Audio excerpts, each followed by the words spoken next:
இன்றைக்கி மார்னிங் வந்து மீன் மார்க்கெட் வந்திருக்கோம் ஓனர் பையன் கூட. சிட்டியில் தான் இருக்குது மீன் மார்க்கெட்டு. கரெக்டாக கோய் சிட்டி சார்க்குன்னு சொல்லுவாங்கன்னு நினைக்கிறேன் மீன் மார்க்கெட் ஏரியா. இதான் அந்த கடற்கரை வியூ. இங்கே எல்லோரும் தூண்டில் போட்டு மீன் பிடிச்சிட்ருக்காங்க. அப்புறம் அந்த போட்டு எல்லாமே அந்த பக்கம் நிற்கிது. அந்த ஜூமிங்லாம் இருக்குல்ல, அது ஃபுல்லாக அந்த போட்டு எல்லாமே நின்றுட்டுருக்கு. தூண்டில் போட்டு மீன் பிடிக்கிறாலும் பிடிச்சிட்டு தான் இருக்காங்க. இதோட வியூ செமையாக இருக்குது. நம்ம ஊரில் கடற்கரை எப்படி இருக்கும் அதே மாதிரி தான். பட் எல்லாம் பிரிட்ஜி, அங்கே ஒரு ஃப்ரிட்ஜ் மாதிரி போகுதுல்ல, அது ஈரான் போகிற அந்த பிரிட்ஜ் இருக்கிற. நம்ம ஊரில் பாம்பன் பிரிட்ஜ் எப்படி, அதை விட இது 40-50 கிலோமீட்டர் தூரம் போகும். என்னைக்காரும் அந்த ரூட்டில் போனோன்னா ஒரு வீடியோ எடுத்து அனுப்பலாம் அப்படின்னு பார்த்தோன்னா அந்த ரூட்டில் சிங்கிளாகவே போக முடியல. இந்த போதில் இவ்வளோ பெருசு. ஆல்ரெடி ஒரு மீன் தூண்டில் போட்டு பிடிச்சிட்டு இருக்காரு. இங்கே புழு என்ன புழு யூஸ் பண்ணுறாருன்னு பார்ப்போம்.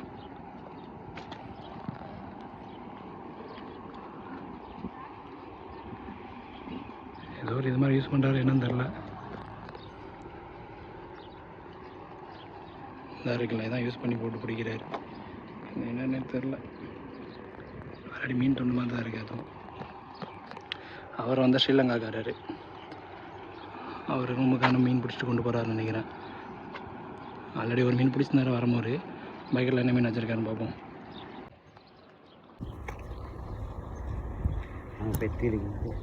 பொட்டியில் இருக்கா? நிறைய ஒரு மீன் பிடிச்சிருக்காரு. அந்த பொட்டியில் தான் நிறைய மீன் இருக்குன்னு சொன்னார். எல்லாரும் பார்ப்போம். எவ்வளோ மீன் பிடிச்சி வச்சுருக்காரு.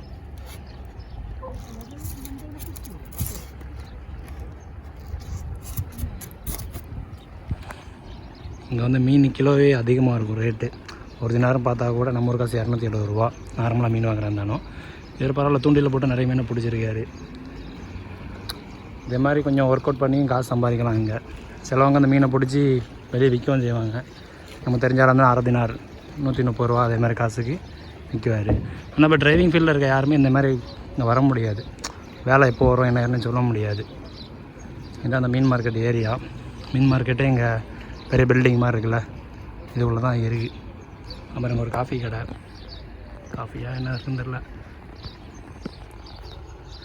இதுக்குள்ளே தான் அந்த மீன் மார்க்கெட்டு இருக்குது. நம்ம அப்பார்ட்மெண்ட் எப்படி இருக்கும், அப்பார்ட்மெண்ட் அண்டர் கிரவுண்டு மாதிரி அதே மாதிரி இருக்குது.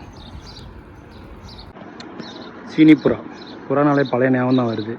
ஆல்ரெடி நேற்று ரூமில் ஒரு புறா வந்துச்சு, அதை பிடிச்சோம். அடிபட்டு இருந்தது. டைமிங்னா அந்த வீடியோ அப்லோட் பண்ணுவோம். இதுதான் அந்த அப்பார்ட்மெண்ட் கீழே தான் மீன் மார்க்கெட்டே இருக்குது.